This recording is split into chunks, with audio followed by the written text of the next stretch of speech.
মজলিসটা হলো জান্নাতের বাগান। এই মজলিসটা কিসের বাগান? জান্নাতের বাগান।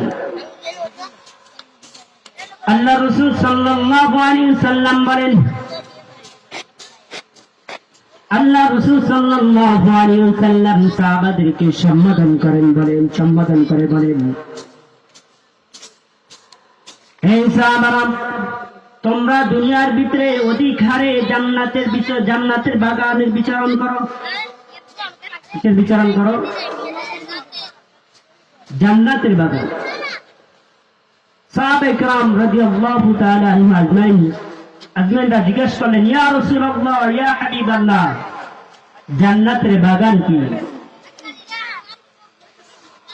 আল্লাহ রাসূল সাল্লাল্লাহু আলাইহি ওয়াসাল্লাম বলেন,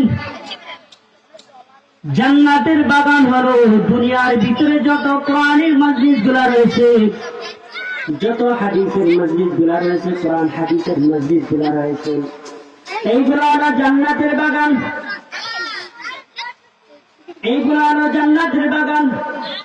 কারণ মানুষ যখন আল্লাহ রাব্বুল আলামিন বলেন, ওয়াইদা যুকিরাল্লাহ ওয়াজিলাত কুলুবুহুম ওয়াইদা তুলিয়াত আলাইহিম আয়াতুহু যাদাতহুম ঈমানা।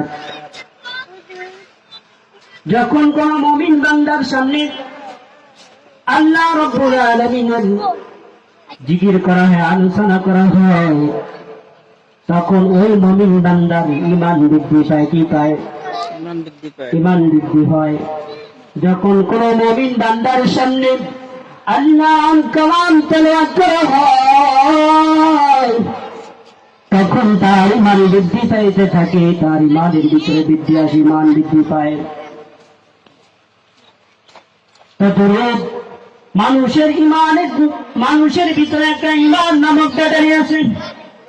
যেমনি ভাবে দুনিয়ার ভিতরে আমরা যখন বিদ্যুৎ চালাই, সৌর বিদ্যুতের মাধ্যমে বিদ্যুতের ব্যাটারিতে যখন চার্জ থাকে, তখন বিদ্যুতের লাইটগুলা খুব সুন্দরভাবে চলে। ঠিক তদ্রূপ ভাবে মানুষের ভিতরে একটা ঈমান নামক ব্যাটারি আছে। এই ঈমানের ব্যাটারি যখন চার্জ কমে যায়, ঈমানের ব্যাটারি যখন চার্জ ফুরিয়ে যায়, তখন তার দিনের কোনো কথা ভাল লাগে না, নামাজ ভাল লাগে না, জিকির